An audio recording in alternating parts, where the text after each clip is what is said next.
Our next guest has seen all of the careers, all of the games of two of the top quarterbacks in the upcoming draft. Sam Darnold, USC, Josh Rosen, UCLA. He has poured over film, analyzed these two guys side by each. We've talked to him dating back a full calendar year on the race between the two Southern California signal callers. He joins us now, just a couple weeks left before the NFL draft. Yogi Roth, our good friend from the Pac-12 Networks, joining us here on the show. Yogi, good morning, my friend. Good morning, indeed. Thanks for having me on, brother. My pleasure, buddy. Thanks so much for joining us. And I want to start with Jim Mora, because I can't frankly understand why he seems to be compromising his analysis or the greatness or the talents or what have you of Josh Rosen. Take me behind the scenes in your mind. Why do you think Mora is seemingly taking digs at his former quarterback? Yeah, no, this one's clearly gotten a ton of legs. I've known Jim since the day he got on campus, obviously. We did a documentary series on his team for a year, so got totally embedded, mic'd up for practice, got to know him well. I think it was regionally, out here, if you know Jim, you know Josh, it wasn't as big of a story clearly as it was nationally. So if you cover the team, it wasn't, you're not shocked by any of that. You're saying, yeah, okay, Josh is a guy who has always asked the why. When I heard that initially, I've said the same thing a lot of times. Josh is one of the most, if not the most curious quarterback I've ever been around. I think if you rewind the draft and you said, well, if Johnny Manziel, for instance, if somebody said he always asked why, I think maybe we would celebrate that. I think Josh, for whatever reason, literally since the Elite 11 coming out of high school when Trent Dilfer, was critical of him a little bit, he's just kind of had that stigma on him of, is he too smart for his own good?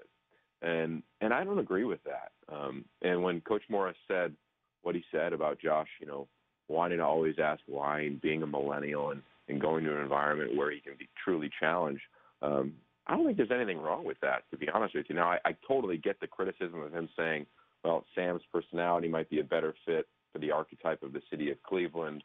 And that, of course, sent the, airwaves on fire. But overall, I think when you break it down non-emotionally about what he said about Josh, was the guy who wants to be challenged. He's really bright. I would hope that every quarterback coach I've ever talked to, when they walk into the room, they say the biggest thing they have to do, even as young coaches, is make sure they bring it. I can remember when Steve Sarkisian coached Rich Gannon for the first time. I walked in the room. He told me how scared and nervous he was because he had to have answers. And I think the same way now in the NFL when I talk to young coaches or even older ones, they got to make sure that they bring stuff and show guys tools. And I think that's really what he was saying. Clearly, it didn't get perceived like that. Okay, so you didn't really take it as a criticism then from Mora? No, not at all. I mean, I think it's just the reality of Josh is the type of guy, and you'd love him, man. You guys are both, question askers and seekers, and I really think that that's just Josh. And you look at the three offenses he's been in with three offensive coordinators in college, and everyone from Noel Mazzoni to Kennedy Palomalu and Marcus Tuiasosopo when he was there coaching him, who's now at Cal, and this last year with Jed Fish, they all said the same thing, is that Josh is always asking questions. And when I would talk to him about it, he would say, look, I just want to be armed with as many answers as humanly possible when I get on the field, because my coach, even in the league, you can be in my ear, but there comes a point when the microphone and the earpiece gets shut off, right? I got to think. So he's always just trying to play the what-if game in his preparation. And I think that's great. I mean, it's way better than, I just figure it out when I get out there. So I didn't have a problem with it. I think that's the type of personality Josh is. He's the same way if you're talking to him about finance or apartments or filmmaking. I was with him a couple weeks ago at the Pro Day, and he was talking about the documentary series following him and how curious he was about the lenses they were using and how the production schedule was set up and what it's like to be behind the scenes. I mean, he's just a seeker. And in my 18 years now around this, major college football, I can literally say that the quarterback position, I think, comes down to that word, is seeking. And the best ones, I think, are the ones that are constantly asking questions about the game, the X's and O's, life beyond it, when they meet somebody off the field, versus just taking what is given to them on their plate. And I think Sam is the same way, just with a different personality. Yogi Roth joins us, Pac-12 Networks, as we break down Darnold versus Rosen coming up in the NFL Draft. So I'm in lockstep with you. I find it laughable, the idea that a quarterback shouldn't ask why. I mean, Peyton Manning, in every meeting I'm sure he's ever had, asked, why are we running this? The idea that Tom Brady wouldn't ask why, or Drew Brees or Aaron Rodgers, is ludicrous.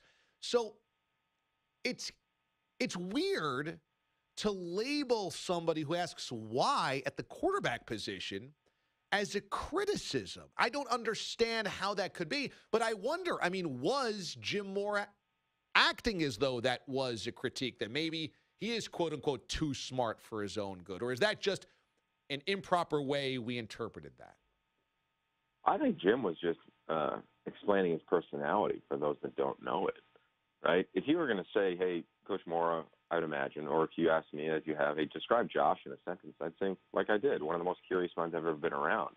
And I think you're exactly right. I mean, again, I go back to even Johnny Manziel's. I listened to a little bit of him on the Dan Patrick Show, and he's like, I wish I studied more, or I wish somebody prepared me to study more. I interpret that as I wish I knew how to ask why more and wasn't afraid to ask why more. I was talking to I have a guy coming up in my podcast named Adam Trefalis, who nobody will remember his name, but he was Peyton Manning's backup. He played at San Jose State, and he said his first meeting, he asked a question, and Jim Sorgi looked at him like he had three heads, like, dude, you don't ask the questions in here.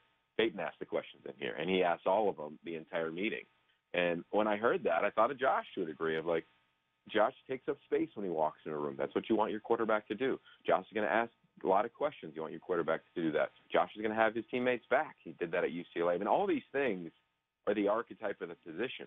The difference, I think, honestly, is that Josh, when he has said elements of comments in his career, he's brighter than the majority of quarterbacks when he verbalizes his opinion, or at least brings up an opinion that maybe you didn't think about.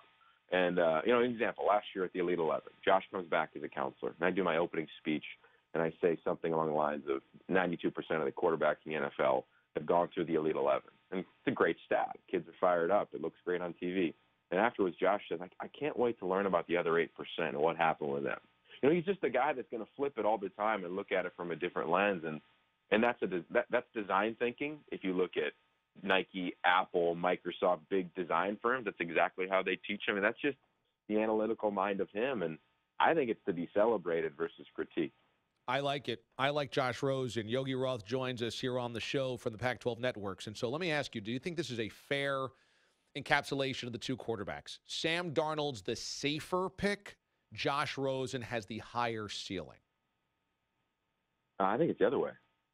I think Josh is probably more ready today. You look at, again, I reference those three offenses he ran, what he had to call in the huddle, the type of changes he had to make.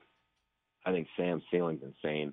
I think both of them are franchise quarterbacks. I mean, to keep, I know we do this all the time of comping them, but I think they're going to be guys that are kind of like Jameis and Marcus when they came out. They're going to be faces in the NFL.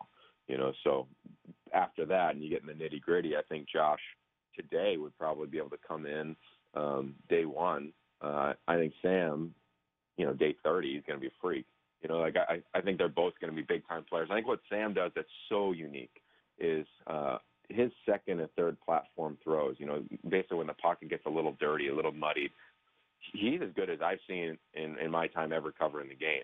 You turn on the film of Baker Mayfield and you're amazed by some of the plays he makes, but he's not 6'3.5", 230. That's Sam, and he's just getting going. He's not even 21 yet. I mean, so let that settle for a second. He's just coming into his body, coming into his voice. I love everything about him. He's one of my, if not my favorite player in my career that I've been around. We did a podcast all season long where I got to literally sit by him and watch him learn every week and truly seek out questions to high-performing environments, from people like Will Ferrell to psychologists like Michael Gervais to Pete Carroll to a variety of different people, Justin Turner. It was a really cool environment. If you haven't heard our conversations, it's called the Season of Sam podcast. So I got to be around both of them as learners. And I think they're both going to thrive when they get in. I think Josh right now would probably be a hair ahead of him, but I would flip a coin if I were those two. I think it would come down to personality traits and who fits your staff, your environment, your community. Those types of elements is how I would probably make the last decision. What's the best quality of Sam Darnold? I think similar to Josh, he's a seeker. You know, I mean, if you want to talk on the field, I think he completes more throws than most guys would attempt.